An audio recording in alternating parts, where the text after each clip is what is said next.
The Just webinar at 9:55 as per Sri Krishnada, sir. once all the faculties. Not now. Once we start, are you able to hear us? Yes, I'm very much there. Yes. Okay. I'll start with the introduction of Dr. Charan Behera. So Dr. Behera is an associate professor at the Indian Statistical Institute in Giridih, which is in Jharkhand. And before joining the institute, Dr. Behera worked as an assistant professor for the Center of Rural Studies at Lal Bahadur Shastri National Academy of Administration in Mussoorie. Currently, his research interests include agrarian studies, rural development, tribal studies, culture, ethnicity, and identity. So, as we see, his research interest is quite disciplinary, which allows him to examine complex social issues through a unique lens, blending statistical rigor with sociological and anthropological insights. Dr. Behra's academic journey also includes a PhD in anthropology from the University of Hyderabad and M.Sc in anthropology from the Sambalpur University. And he's actively involved in various professional bodies, including being a fellow of the Royal Asiatic Society of Britain and Ireland and the Royal Anthropological Institute in London. He is also a life member of several Indian sociological and anthropological associations. He has undertaken numerous research projects funded by government agencies for quite some time now. And these researches focus on livelihood opportunities of forest dwellers and the impact of contract farming, among others. In his current role at Indian Statistical Institute, Dr. Behera contributes significantly to the academic environment through his research and teaching in the field of rural sociology and rural entrepreneurship, and engages with broader social issues. I'm really thankful to him for joining us today on a Saturday morning. And thank everyone, all of you who are here, for have joined today with us. So without any delay, I think we should start the presentation. So the presentation would be about, I think, 40 minutes or 45 minutes, and then the webinar will open up for questions. So Dr. Behera, you can please start. Thank you very much, Professor Abhinita Mahanti, for inviting me. I also thank the IDS, Office of the Interdisciplinary Studies, and OP Jindal Global University for giving me an opportunity to speak on a very important topic on agrarian studies. This is my core area of studies, agrarian studies. But besides agrarian studies, I also deal with some kind of rural entrepreneurship exercise. So I was interested to speak on agrarian studies, especially on the understanding of India's agrarian organizational transformation for several reasons. First of all, all of you know that in sociology, anthropology, or even in economics also, one thing is very common that we people work, especially are interested to study on agrarian structure, agrarian social structure, and agrarian relationships. So in academic discourse, these aspects by several scholars, eminent scholars like Daniel Thorner, T.J. Byers, Usha Patnaik, Andre Bethe, Akram Lodi, D.N. Dhanagre, Surinder Jodhka, B.B. Mahantia, if I keep on saying so many such scholars have immensely contributed to this field. And one thing is very common among all the scholars, like they have studied the villages. Thoroughly, they have studied the villages. And at the same time, they have focused on several key issues, such as agrarian structure and agrarian social structure. Often these two aspects, agrarian structure and agrarian social structure, are interchangeably used. So in agrarian structure, one thing is very common, that both caste, class, and also the power relationships have been studied thoroughly. And in agrarian social structure also the same things, but they have considered the vitality of the social aspects in the entire discourse of agrarian structure. So in all these studies, again, the authority and control over land labor, and productions. These three aspects are very vital aspects. Since 1950s onwards, in fact, the study of land, labor, and productions have become the dominant discourse again. Today, in contemporary period, we are talking about transnational land dealings, the issues of land grabbing, issues of food sovereignty. These aspects have been widely discussed in eminent, in very prominent journals like the Journal of Peasant Studies, and also the different journals that are published from Indian labels like Sociological Bulletin and also Journal of Social Sciences. So these aspects, particularly the village agrarian aspects, are important to be studied from institutional as well as your organizational perspectives. Although in agrarian structure and in agrarian social structure, we have focused on these aspects, especially the social relations and sociological dimensions, social and economic dimensions. But organizational dimensions, to some extent, it has been disconnected from in the structural sides. If I need to explain a little further, agrarian structure and agrarian organizations, there is a kind of differences in approach. In agrarian structure, we are more concerned about the structural dimensions, the dimensions of equality, the dimensions of equitability, the dimensions of again kind of the relations, mode of productions, and so on. But the organizational dimension is bit of functional side. And when I talk about these organizational aspects, agrarian or organizational aspects, I try to focus something related to traditional informal form of organizations and the modern form of formal organizations. How there is a kind of connectivity between these two kind of organizations is a very vital aspects.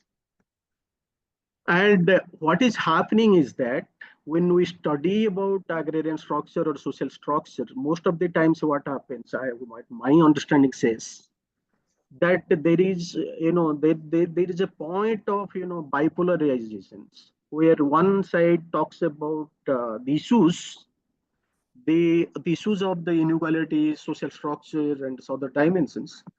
The other side see the possibility that the existing structure has the positive side, the positive facets of structural sides.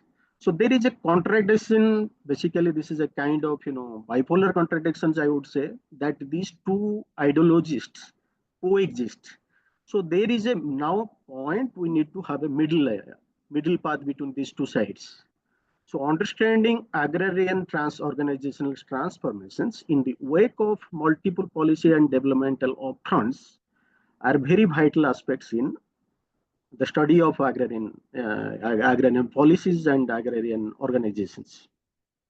When I talk about agrarian organizations, I touch upon very vital aspects like agrarian occupational transformation, institutional and organizational transformations. Often people use different terms and terminologies when they define organizations in their own ways. Because when I joined, before joining IC, when I was in Labasna for several years, people we used to talk about multiple dimensions, the idea of structural dimensions as well as that idea of organizational emphasis.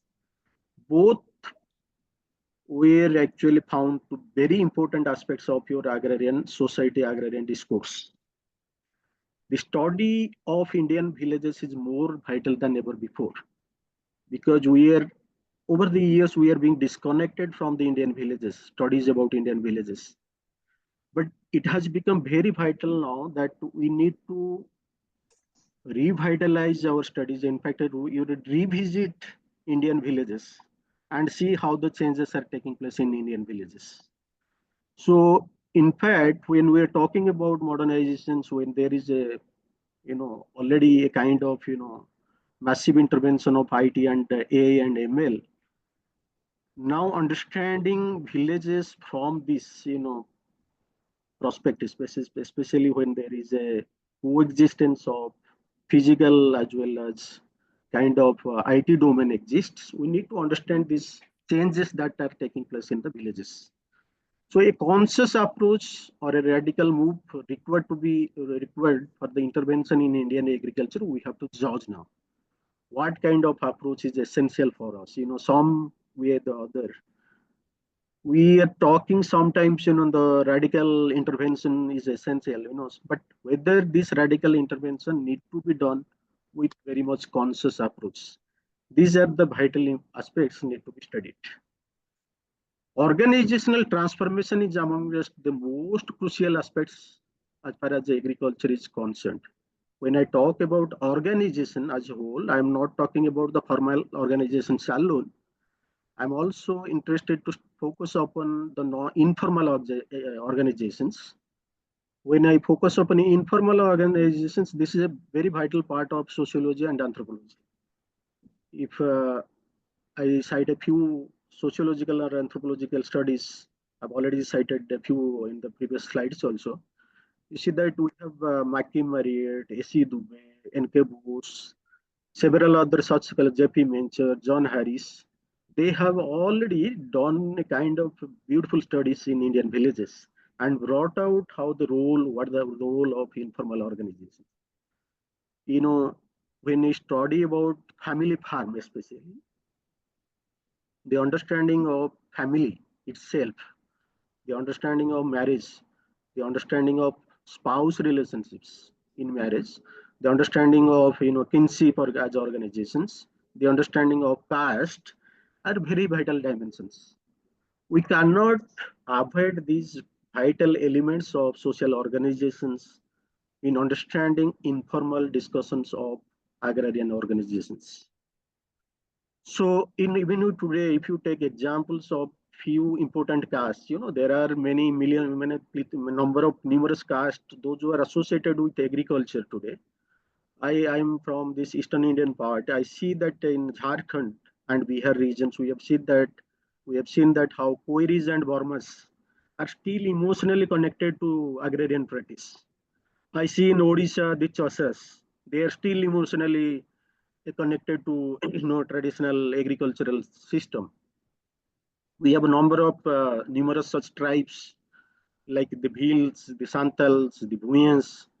They're still associated with agriculture, both emotionally, socially, and economically. So understanding these dimensions, vital aspects of informal dimensions are very aspects. And by understanding the informal dimensions of social organizations, we can do justice and provide significant insights to the study of smallholders, tenant farmers, sharecroppers, landless agricultural laborers, large and medium farmers, and also agricultural industries and farms, those who are interested to invest significantly. Now, I've already explained this, but the subtle difference between agrarian structure and agrarian organizations. In very few, words, I would like to explain. Agrarian structure is about like who control what, who controls whom, especially the dimensions of caste, class, social status, power. All that play a vital part of your agrarian structure.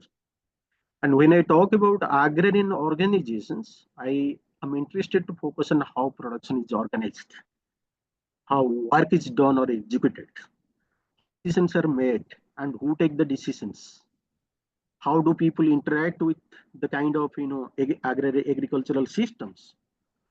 What are their functioning? How they interact, and how land and labor are organized? These are very vital aspects, functional aspects of agrarian organizations. Now, before I proceed about the kind of agrarian organization, since my focus is on multidisciplinary perspective, I need to focus something on basic agricultural statistics. Now you can see that the net sown area today in the country, I mean in 2000, as per the 2021-22 report, 141.01 million hectares, which is about 46.01% of the total geographical area. Now, if you see the cropping intensity is 155 and it is increasing because it is increasing for the several reasons like your land agricultural land size, the net area zone size is eventually declining because of several non-agricultural factors. You have a rapid urbanizations, you have a rapid requirement for non-agricultural you know requirements. So you are obviously in a position to kind of use agricultural land for non-agricultural purposes.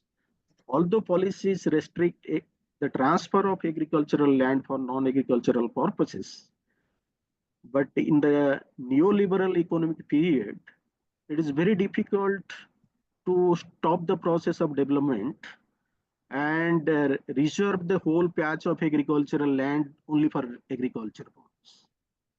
Now, when there is problem of land, because land is non-elastic in nature, all of you know that we need to now mobilize some land, which is either wasteland or agricultural land, cultivable agricultural land or forest land. Now you have an option that you must use the agricultural wasteland or any other wasteland, industrial wasteland or any other wasteland for non-agricultural purposes. But in true sense, in reality, sometimes it so happens that we often conveniently or inconveniently that we try to mobilize some agricultural land also to some extent the forest land also for non-agricultural purposes. You have seen the expansion of highways, railways, industries, infrastructure, and so on and so forth. That we need to how we have in fact transferred the agricultural or the green forest lands for over a period of time. It's not that it's happening now, it has been happening since independence. So there is a tremendous pressure now on agricultural land. No, there is a serious pressure on agricultural land. Your population is increasing, demographic pressure is increasing. At the same time, if your net area sown is declining, then that means there is a serious problem, jeopardy in agricultural sectors. It may jeopardize your entire agricultural sectors if there is no restricted policy for transfer. Of course, we have number of such restriction policies, but still things in reality so happen sometimes we are bound to do this. Now, in that scenario, government is also what government is doing that pumping a lot of amount of money for agricultural capital formation. The gross capital formation in agriculture is increasing over the years. Government is really investing good amount of money for infrastructure development, or the kind of road, a kind of railways, kind of agricultural infrastructure, warehouses, and all. There is growing capital investment in agricultural sector. If you are from economics background, then you can better understand that how there is an increasing over a period of times in the agricultural gross capital formation in agriculture. Now, at the same time, the operational land holdings is also increasing because since there is fragmentation of land holdings and the increasing population pressure, despite the kind of percentage share of workforce in agriculture, the number of workforce in agriculture sectors remains high. That means your size of agriculture land is bound to be squeezed further. Now we are in a scenario like small and marginal landholder is about now 86% of the total agricultural landholders in the country as per 2015-16 agriculture census. You have 126.06 million. You have this million is missing here. I'm sorry for that. Actually, this actually numbers of small marginal landholders, which is about 86% of the total agricultural landholders in the country. Now, since I talked about gross capital formation, I have just taken an excerpt from the agricultural statistics at a glance 2023 report. You can see from 2011-12 to 2022-23, you can see that there is a kind of increasing amount of investment. You can see that gross capital formation in agriculture and allied sectors, if you take in crores, you see that from 273,872 to, if you take 2019-20 as a whole figures, you can see that 4 lakhs, 4 lakh 32,466 crores of amount of money has been as the GCF. But our concern is that as an academic researcher, although there is increasing in gross capital formation in agriculture, there is a decline in GVA, gross value added to agriculture. Why? Because you can see that from 3.38 to now 2.83, or if you take 2019-20 statistics also, you see 2.35. From 3.38 percentage to 2.35, there is a decline. So despite huge amount of money invested in agricultural sector, the return from agriculture is declining. So this is a point of concern for the academics. We need to introspect now why, despite huge amount of money pumping into agricultural sectors in the form of capital investment and so on, why there is a decline in agriculture share of GCF, particularly the value of agriculture, gross value of agriculture is declining. There is some point of why I'm pointing out this issue, because there are some issues probably that is not brought into the forums. Probably one of the major reasons is your organizational deficiency. One of the major problems could be some kind of lack of good governance that is happening in the agricultural sectors.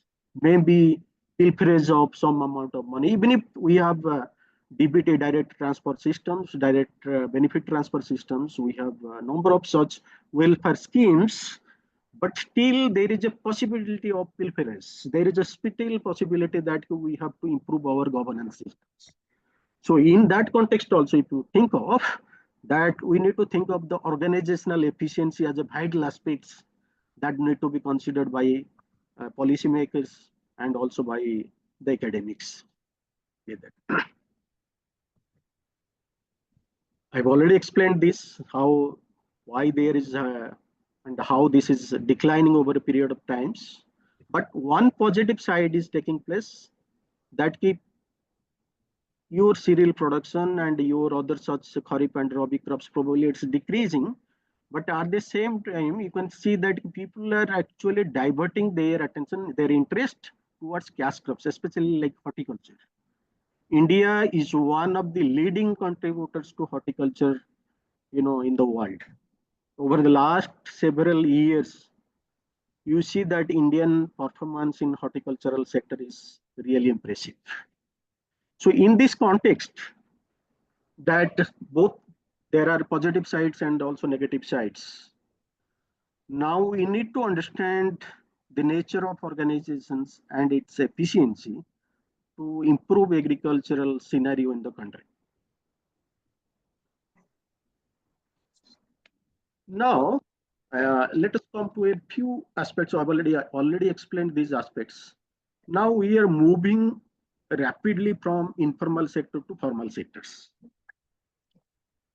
The early period of academic discourse, which was talking about informality in agrarian systems or peasant form of organizations that was existing, and we have already studied ample number of studies that we have covered in sociology, anthropology, economics, and also in developmental studies, that now we are rapidly moving towards a formal organizations. So there is one kind of risk being imposed, that we are ignoring one dimension, although government is giving much emphasis on the indigenous knowledge system, traditional knowledge system, but still there is a kind of risk now being witnessed, that we are actually losing our heritage, from informal heritages or intangible heritages that was associated with Indian village systems. Your kind of culture that was associated with Indian village systems, whether it was a formal like kinship, family, marriage, solidarity, coordination, cooperation, and the form of moral economy that was existing in the traditional, informal agrarian ways is eventually being in fact getting destroyed because of rapid formalization of things. There are both challenges and opportunities. I'm not taking one side, I'm taking a kind of situational analysis here. So we have to be very cautious that how we can protect these informal treasures, that your intangible heritages. At the same time, we need to also focus how to strengthen the formal organizations and improve your good governance,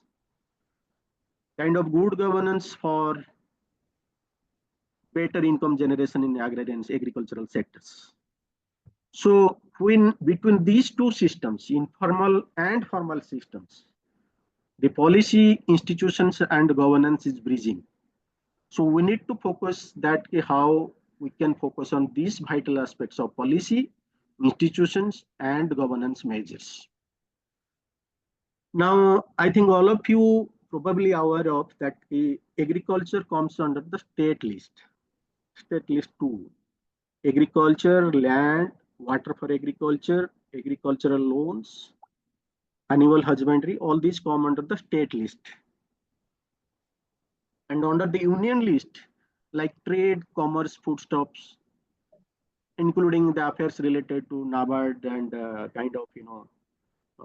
central level agencies, that comes under the your union list. And there are also concurrent lists. Now, when we're transitioning, in fact, we are in a phase of transition, and ADI is very typical in that sense. It is always in transition. So when in 19th century, people are talking about more people, European states and other developed states are moving towards capitalism, completely shifted towards that. India still adhered to the kind of traditionalism and capitalism. And this is the beauty of India and also kind of Asian countries also, I would say, as a whole, that they never want to, in fact, they are so strongly attached with their informal form of organizations. They don't want to actually go get away from that. So it's a kind of coexistence, and it's good for a kind of survivability and sustainability also for longer period, because people are conscious about their intangible and tangible benefits. So in this context, we have to study agrarian organizations and its transformations, how it is taking place over a period of time. Now, one aspect all of you might have, consciously thought about. I don't know whether you have consciously thought or unconsciously thought, but you see that if you take example of agrarian practices in 1960s or 70s or 80s, and now think about now, there is a paradigm shift, from dominant family-based farming to kind of family and cooperative-based farming mixed together, then family-based farming or peasant-based farming to cooperate, then contract farming. Then we are talking about family cooperative contract farming, and also we are talking about collective farming. That part is missing here. And some people are talking about cooperative farming, contract farming, and also corporate farming. So there is a paradigm shift over a period of time. We are moving from family farm, peasant farming to corporate farming, or if not to corporate farming, to you know, cooperative and collective farming. So we are moving in that directions. But while we are moving in that directions, we need to also understand the values, good values associated with different forms of such practices, and the importance of preserving these traditional and also modern forms of or agrarian organizations or agricultural organizations. Today, if I take example of farmers cooperatives in India, there are, India is perhaps the world's largest, cooperative federations. There are 17 national level cooperative federations. Raw figures I'm seeing 390 state level cooperative federations. We have 2,705 district level cooperative federations. And we have also a number of top level cooperatives like NCDC, all of you know, 1963 or 63 it was formed, constituted National Cooperative Development Corporation, National Dairy Development Board, which is missing here, Tribal Cooperative Marketing Development Federation in India, Indian Farmers Fertilizers Cooperative Limited, NABARD, and there are several others, such top level cooperatives. And they have a huge network of farmers, huge network of farmers.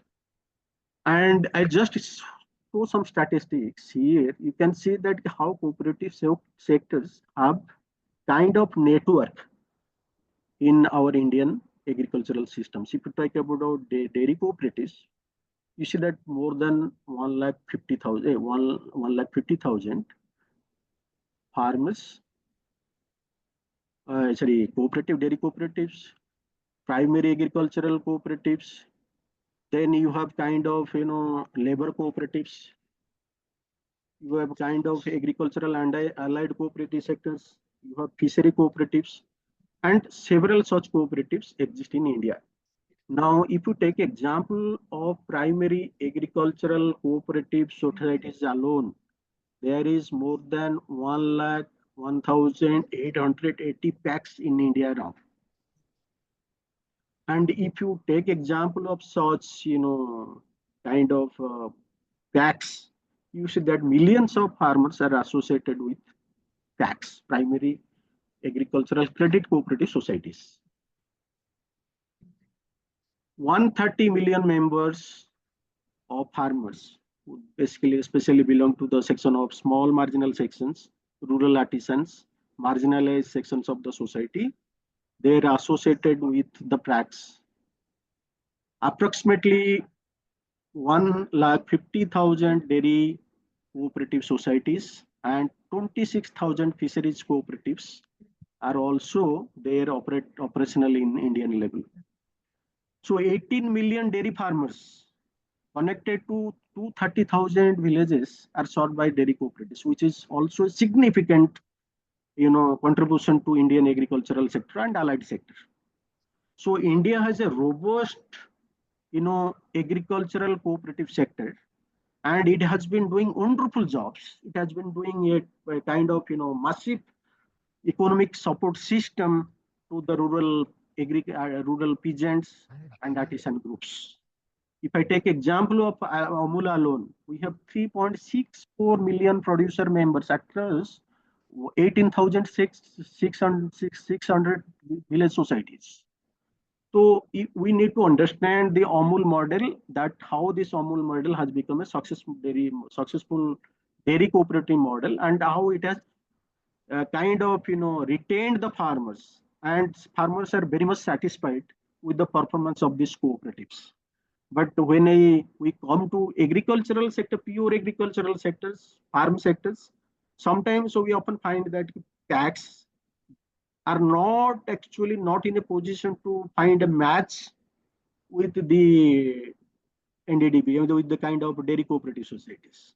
So we need to study that the model of Amul that is, connected with the farmers at the village levels, and the kind of benefit sharing system, and that kind of organizational efficiency in the systems. Is anyone interested to speak or intervene here? Any confusion? Moderator? So you can go ahead. I think there is, whatever confusion we'll ask at the end of your presentation. So let us see just that how dairy cooperatives are, working in, just take example of this, few 2 years time, that we have multi-purpose primary agricultural credit societies, and the kind of, dairy cooperative societies, fishery cooperative societies, how they are actually still increasing in number, and people are interested to join. And it's a positive transformation that there is a dedicated ministry now, Ministry of Cooperation. I think all of you are aware about it. So government is seriously concerned about the promotion of cooperative sectors and developing federation of farmers, or the farmers in the fold of cooperatives, so that the benefits can be directly transferred to the farmers. So now coming back to FPOs, because we are talking more about cooperative sectors, although it was a very long history, like it was formed in 1904, cooperative, cooperative sector, and more than 100 years of history. And in more than 100 years of history, there is obvious some positive, you know, trend. But now coming to FPOs, farmers producer organizations, although it is an extended form of cooperatives, but then the kind of transformation that is taking place in agrarian sector, especially in the FPO sectors. Now we are moving from FPOs to FPCs, from farmers producer organizations to farmers producer companies. It started this vision of extension of cooperative sectors through FPOs started in 2000s, early 2000s. Now government has a vision to kind of develop more than 10,000 or nearly 10,000 FPOs across the country. And in this 10,000 FPO or FPOs fold, government is now witnessing that I mean the entire states they are thinking of to connect more and more farmers to the fold of FPOs or FPCs, so that government has a very good vision, that the state has a very good vision that the benefits should be directly accessed by the farmers, irrespective of their position, irrespective of their socioeconomic positions and geographical locations.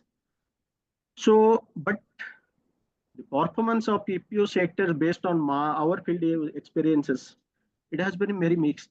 Some APUs, very few APUs rather, I would say, they're doing well, but the major chunk of APUs are still not in a well performing category. The reasons are multifarious. If you take example why APUs are not performing well, they are supposed to perform well, but why? What are the reasons?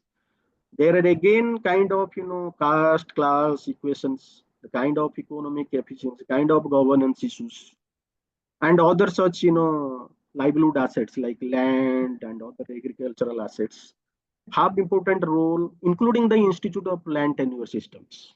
They have a very vital role to determine the success of APUs and the success of APCs in the kind of different states in India.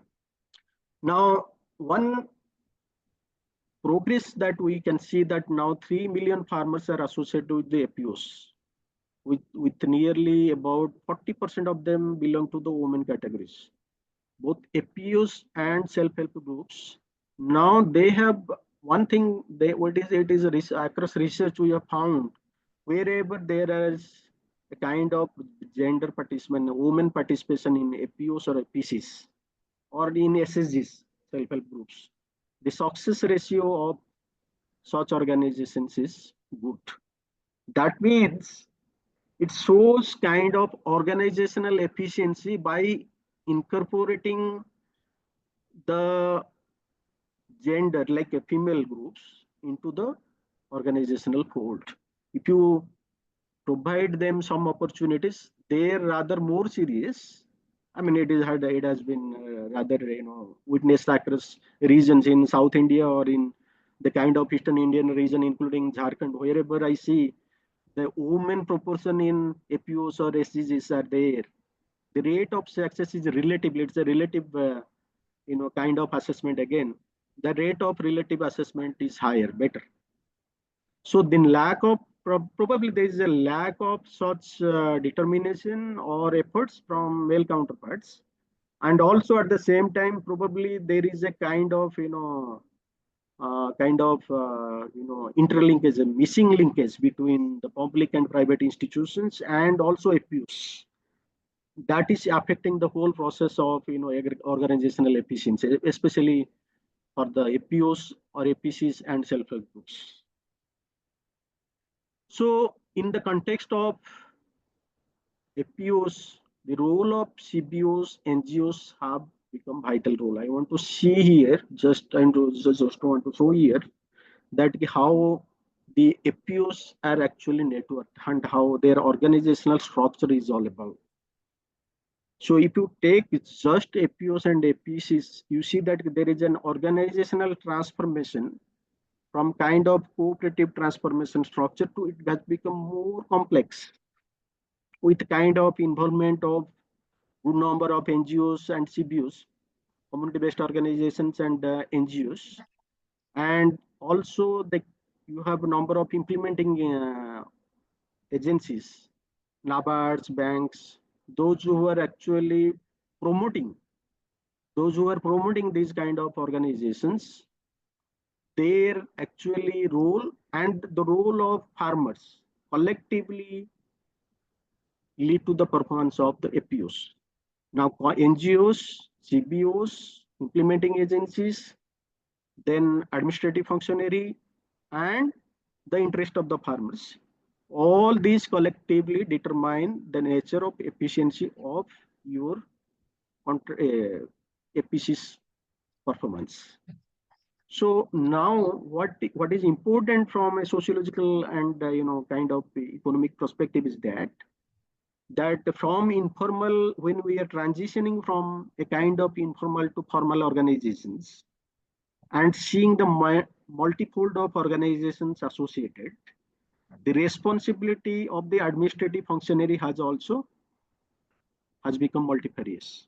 So in that context, we need to be very careful that how we can consciously study each element of such organizations are performing, and if one element disturbs in the whole process of organizational efficiency, the process of entire organizations will be affected. So when we are talking about organizational transformation in agrarian sector and moving from informal sector to formal sectors, the role of the administrative functionary as well as the policymakers have become further more significant. Therefore, by limiting ourselves to some organizations, some individuals, will have a kind of massive negative impact. So we have to be very careful when we are managing the APUs and managing the kind of cooperative societies. Now the functions also, the roles and responsibility of these organizations have also become critical. It has become complex now. Talk about the APOs or cooperative sectors. You could take example of resource mobilization alone. You have to mobilize land, labor through membership drive. You need to mobilize resources like credit and capital through equity and matching equity grant. Now you have to improve your farm-based technology through direct distributions, grants, and subsidies. Now we need to develop your business model, which is also connected to the grassroots levels, especially in the rural sectors, rural entrepreneurships. So your responsibility in mobilizing resources has also increased over the years. So resource mobilizations, along with the kind of the network, the kind of complex structure that we have developed through APOs, through APCs, and also through cooperative sectors has also increased tremendously. Fortunately, the administration has realized it. The state has realized, so therefore a dedicated kind of ministry and department and disciplines have developed, have been encouraged to form. Now the enterprise, when we are focusing on the enterprise development, the kind of activities itself in the farm sector, like production, procurement, processing, packaging, branding, supply chain, process re-engineering, positioning, sustainable, along with the sustainable development initiatives, like capacity building, skill development, renewable resource use, like solar energy through solar panel and so on, and inclusive and equitable distribution, because we are now also we are just transitioning. We are moving from kind of non-renewable to renewable and kind of green technologies. So we need to also be extra care, extra conscious about people at the receiving end. So the responsibility has increased tremendously over a period of time. So the organizational management or understanding the entire kind of organizational behavior is also very vital in the context of your transformation, agrarian transformation. Now coming to just contract farming, that we are adding another kind of complex land in farming systems, which is there since early to also it was there before that in the form of informal contract farming system also. And it has a long history, although like since British colonial period, tea estate especially was a form of contract farming. But it has been popularized since early 2000s again through new agricultural policies. And there are at least 25 prominent private sectors are operational in village levels. If I give some examples of such prominent, uh, farms, like if all of you heard about, you may know about Rallis India, Patanjali, Dabur, ITC, PepsiCo. These people, these farms are already operating their contract farming in more than 14 states, or at least 14 states in different parts of the country. So now they have also kind of millions of farmers in their fold, millions of farmers in the contract farming fold also. So when you don't have a dedicated state policy to protect and ensure the safety and security of contract farmers, when there is a negotiation between two in unequal elements, two unequal partners, like the farmers or the peasants or the grassroots or cultivators, and also the farms. So the role of the state is vital because there are number of actually middlemen that are actually acting in the contract farming practice. We have when we did a study in West Bengal, we have seen that between farm and the farmers, how there are number of such agencies, such sub kind contracting systems and legal and extra legal systems that in fact operate in a kind of contract farming fold that we have witnessed. And if there is no such formal policy exist in contract farming, unlike what I've seen in West Bengal, there is no formal recognition to contract farming by the state, but contract farming exists. So if that scenario arises, the farmers will have some disadvantages, and also they will be at the kind of some weakness side. So we have to be very conscious that to what we should do. Although the farm policies 2020 was a kind of some progress towards formalizing and also recognizing these problems, but eventually that was in fact withdrawn because of farmers agitations that all of you know.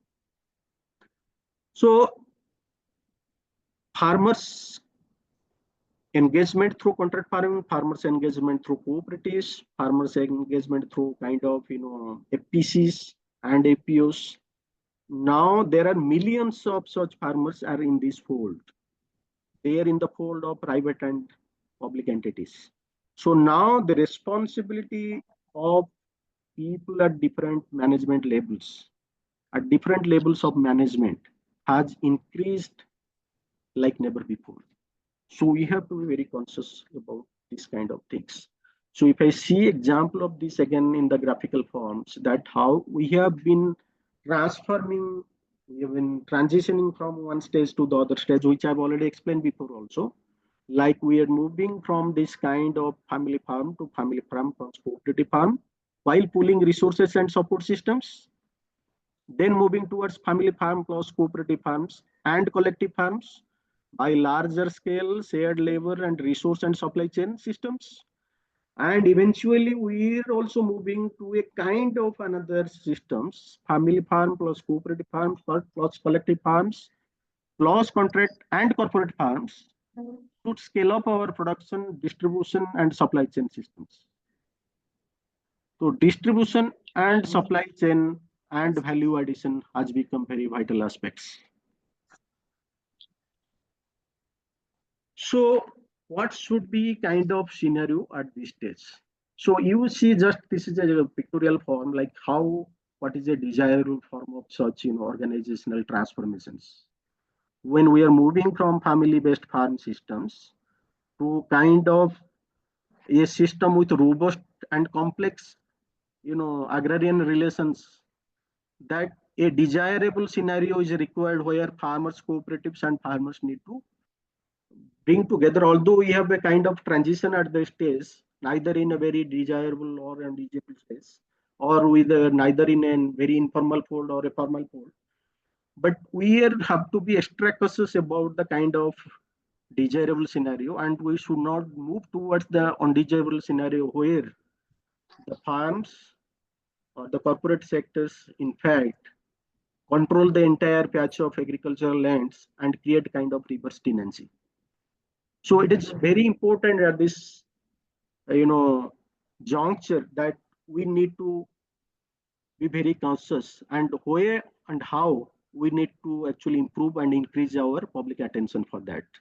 When there was a kind of informal and formal, you can see this figure when there is small portion of formal and higher portion of informal nature. Less public intervention was still okay and considered to be ideal. And when we are moving towards a kind of more formal form and less informal forms, from medium to high public intervention is required. And if there will be kind of higher form of formal organizations, there need to be excellent public support systems through good governance. If you don't consider these aspects in the public policy discourse, the kind of organizational transformation discourse, then we will be at the losing end. So finally, I am concluding my sessions with some points again. Indian agriculture remains in transition. Its transformation, unlike your kind of industrial countries, is slow but highly responsive. Coexistence of deep-rooted informal and formal organizations is in fact is very important, and we are kind of country where we are bearing some kind of uniqueness as far as agricultural transition is concerned. Farmers organizations are vital and they are the backbone of Indian organizations. Therefore, we need to have safety and security and equitability for individual farmers. For each and every individual of a farmers organization or farmers producers organizations need to be emphasized for the efficiency of the agricultural productions. Strengthening of farmers organizations, whether it is formal or informal, because we should, when we are moving towards formal, we should not ignore the informal dimensions. The importance of informal organizations, especially the role of family farm, kinship, and the kind of uh, clan intervention, especially in agricultural sector, and the kind of informal social network that is operational in informal traditional agrarian sectors need to be also equally emphasized and focused upon so that we can have better absorptions of workforce. Organizations have to be built, strengthened, and made transparent to retain farmers in the fold of and realize benefits, not issues. We know there are multiple issues. We are counting with a number of issues day to day, but we need to bring their benefits by increasing the good governance practice. But while doing this, we should not also, in fact, ignore the dimension of tenancy security. Tenancy security is one of the vital aspects for good governance in agricultural sectors. Climate resilient model organizations are very important because there is a kind of global warming and global such issues. In that context, also how we can develop a smart agriculture using AI, ML, and kind of IT intervention is very vital. Political role should be constructive in executing the fair policies and practices for the upliftment of especially small and marginal farmers or small growers. So with these points, I conclude my sessions and over to you, Dr. Abhinita. Thank you very much. Thank you so much, Dr. Behera, for this insightful presentation. I think we learned a lot from this. And I understand that, yeah, it was a 1 hour presentation, and I think many of you will have a lot to say and a lot to comment on and some questions. But we have very little time. I think we have hardly 15-20 minutes or less for this question answer, but I formally open it for the question answer sessions, Q&A. So any one of you have any questions, please be very short in your questions. And sir, I also request you to give like short answers, brief answers to their question. So anyone who is interested in any questions or any doubts or clarification, can you please unmute and ask your questions quickly?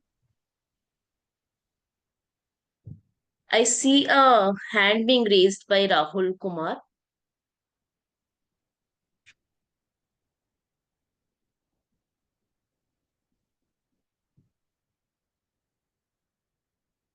Are there any questions? So we can proceed. Rahul, if you have any question. I think AV Any question? would have to give unmuting access to the speaker, Rahul. Anyone who's raising his hand. Okay.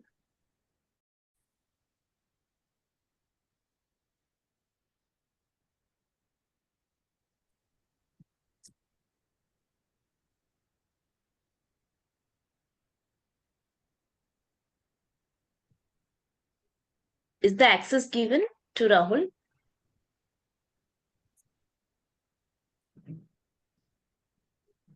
Hello. Hello? Yes, Rahul, you can go on. Good morning, sir. Yes, yes. Good morning. Yes, good morning. Sir, in your view, what are the key factors that have contributed to the limited effectiveness of land selling and tendency reform across various Indian states? Can you repeat your question? Land selling. Land selling and tendency reforms across various Indian states. What factor is prohibiting? What factor is inhibiting? You are saying? Sir, in your view, what are the key factors that have contributed to the limited effectiveness of land Oh, selling land and, selling. Okay, okay, okay. Got a point. Land ceiling, yes. Okay, okay. Actually, see, land sealing is a kind of, all of you know that it requires massive political interventions because land is basically a state subject. I already explained it that in the seventh entry and eighth schedule. So agriculture is a state subject. When agriculture is a state subject, it's the responsibility of the state that how they're in fact executing and implementing the agricultural policies, including the kind of land sealing implementations. So in that context, actually, since our land size is maximum, this one we don't have that adequate number of people, in fact, or good number of people, those who are in that sealing pool. Because you see that now, even if you talk about the large landlords, also their average landholding size is less than 10 acres in many states. So in that context, actually, that has become obsolete now. If we take example 30, 20 years back, probably that was a very serious, requirement. But now the agricultural land itself has squeezed. And if you are bringing those lands again to the fold of marginal growers, also the marginal growers, small farmers are not in that positions where they can increase the efficiency of agriculture. So it is a kind of very conscious approach requires, and the role of state is very vital in this context. So perhaps this is the reason why it is not. I cannot say failure, but it has not been a great success. Is that clear, Rahul? Yes, sir. Sir, I have another question related to farmer producer organization. Okay, please. Sir, what Uh, role that farmer producer organization can play in promoting inclusive and sustainable agricultural transformation in India? No, the idea of FPO is very good. Since I think you have been involved in a kind of FPOs also, like you see that we have a pool of farmers in the fold of organization, FPO for fold. So you have more than, let's say, 500 farmers at least in one APO per fold. So if you have a small marginal landholder or even a landless farmer, if you are unable to suppose mobilize or access institutional credit because of your lack of collateral, by becoming a member of APCs, you can get access to credit first of all. Second thing is that if you are poor small marginal farmers, you cannot have access to good technology. So if you are in APO's fold, then you, as a member, active member of that, you can have access to better farm mechanics, mechanizations. You can have good technologies, including The kind of we have seen that solar technology also these days farmers are accessing through APUs. So APUs also, since you are in the fold of APUs, your production will be high so that you can have a better supply chain network also. So from many sides, starting from security to market, APU is a on APU concept is very good. Thank you so much, Dr. Hari. Now I would like to introduce you to our Dean, Dr. Dipanshu Mohan, and he's online and he would like to say a few words to you about this webinar and general comments. Thank you, Dr. Hari. Thank you so much. Thank you so much. Is, Yeah. we are all caught in multiple engagements with the end of the semester. But I've been listening to your fascinating talk, and this was a wonderful tour de force of trying to understand. I mean, it was a very interesting managerial sort of perspective on looking at organization and structure formations within the cultural landscape. Dr. Hari, I also wanted to just mention, given that at Ideas we are, this was an office which was set up under the vision of the Vice Chancellor to establish an interdisciplinary research space, a think space within the campus. And what we have been doing over the last year was having different constellations as clusters established where faculty members with common research inquiries across different fields could come together and sort of conceptualize joint projects. And one of such constellations, which in fact Dr. Abhinita is now formally part of, on climate and sustainability, we hope that there are certain specific interventions on rural areas, which I feel has been formally lacking. I think there has been a larger impetus or asymmetric push towards studying the urban question more, and which, as I completely agree with you, has somehow disconnected the sort of intellectual focus in mainstream thinking on the rural landscape as such. So what I was hoping to do was to also have a longer conversation following up from this, Dr. Hari, to see what we can do as a sort of a mixed methods microcosmic study of, let's say, so our university, as you might know, is situated in Sonipat, which is sort of surrounded by what was earlier a pretty widespread farming landscape. Now it has been very rapidly sort of semi quasi urbanized. You don't find neither a village nor entirely a city. So we're somewhere in the middle of both. But this transition, or so as to speak, transformation requires further study.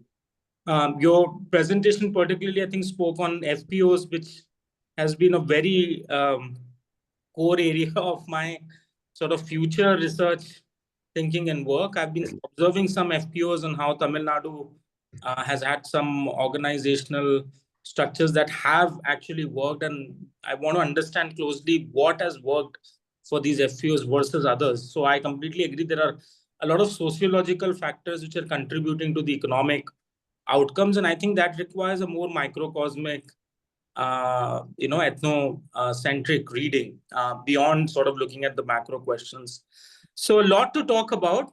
In short, we'll be very happy to take the dialogue forward. I'm so glad that Dr. Abhinita could sort of organize this. I just want for our audience also to know that this particular webinar is part of a series of dialogues that Ideas is organizing online for the M.Sc development practice course that is formally starting in Delhi in a non-residential mode this August.